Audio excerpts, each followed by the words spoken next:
വീഴാമായിരുന്നെനിക്ക് ഒരാഴിയിലോ പുഴയിലോ അല്ലെങ്കിൽ പൂഴിയിലോ അല്ലായിരുന്നെങ്കിൽ ആകാമായിരുന്നു നാവീഴ്ചയൊരു കാട്ടിലേക്കോ മേട്ടിലേക്കോ.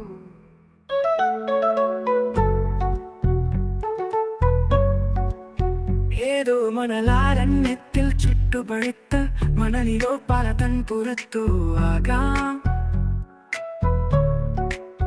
ഞാനെന്ന് വീഴേണ്ട സാധ്യതയുള്ള മറ്റു പുറങ്ങൾ എന്നറിയുക വേണം. ദൈവത്തിൻ കൃപയാൽ ഞാനെന്ന് വീണത് ആകസ്മികമായിട്ടാണെന്നിരിക്കലും വളക്കൂറുള്ളൊരു മണ്ണിൽ മുളക്കുവാൻ നട്ടൊരു വിത്തുകൾ തൻ ചുവട്ടിലേക്ക് എന്നിലെ ഈർപ്പം വലിച്ചെടുത്ത വിത്തുകൾ മെല്ലെ മുളച്ചു തുടങ്ങുന്ന വേളയിൽ എന്നെപ്പോൾ പല പല തുള്ളികൾ വീണത് സൗന്ദര്യമാർന്ന പല ചെടികളായി മാറി.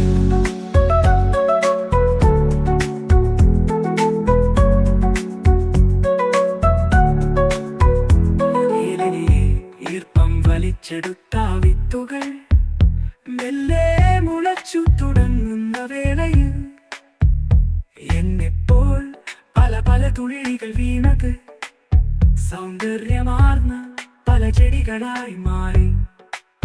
പിന്നെ അവ പൂത്തു കായകൾ വളർന്നു.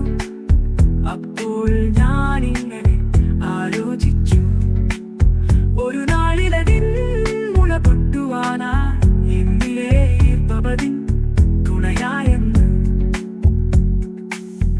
ഈ അറിവോടെ ധന്യനാക്കൾ നീരട്ടെ, ഇനിയും വിത്തുകൾ മുളച്ചിരട്ടെ.